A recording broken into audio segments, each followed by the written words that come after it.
這頭40歲的老黃牛養活了這家10口人，但這家人卻都想把它賣掉。一旁的老爺爺和老黃牛相處了大半輩子，对於8個子女的提議，他雖然很生氣，但也只能坐在一邊無助地張望着。第二天，老爺爺實在拗不過子女們的要求，只能把老黃牛牽到集市上。可這裡賣的都是2、3歲的小牛，40歲的老黃牛一出現，便立馬引起了眾人的圍觀。老爺爺向大家誇讚老黃牛的優點，說他很聰明，看見車子會自己躲開。可牛贩子們卻認為老爺爺肯定是瘋了，才會把這條快要老死的牛牽到集市上來賣。然而接下來，老爺爺給出的報價更是驚掉了他們的下巴。這頭牛，老爺爺居然敢要價5萬，少1分都不賣。眾人嚇壞了。要知道，市場上一頭健壯的小公牛也才賣2萬塊，而老黃牛這個樣子賣5000都嫌貴。這時，有好心人出1萬塊想買下老黃牛，但老爺爺直接拒絕了他。旁人還想勸一勸，可頑固的老爺爺直接跟人家吵了起來。牛贩子們說話越來越難聽，讓他趕緊把牛帶走，不要妨礙別人做生意。牛沒賣出去，還挨了一頓罵，但老爺爺卻一點也不難過。他很快就來到茶館，高興地喝起了小酒。別人不知道，其實他根本就不打算賣掉老黄牛，去市場僅僅是為了應付自己的8個子女。他和老黃牛朝夕相伴了40年，老黃牛幫他養大了所有孩子，還曾經救過他一命。可隨着兒女們紛紛成家立業，離開了農村，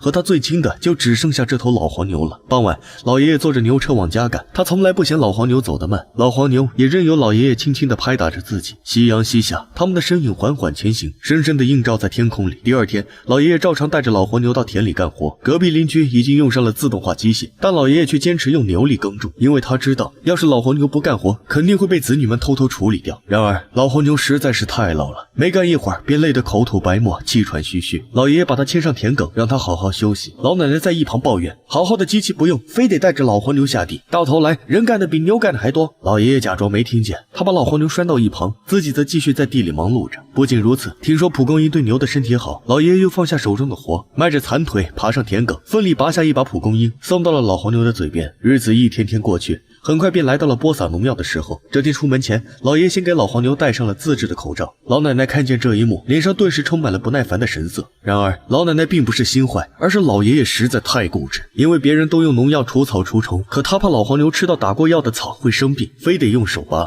傍晚，老爺爺給老黄牛割來一大包青藤，他不要老奶奶幫忙，杵着木棍做拐杖，磕磕绊绊地走在土路上。老爺爺這麼做雖然辛苦，但每當他看見老黃牛大快朵頤的樣子，就覺得一切都值了。然而，就算老黄牛每天都吃好喝好，可时间的擔子還是讓他不堪重負。這天，他終於還是病倒了。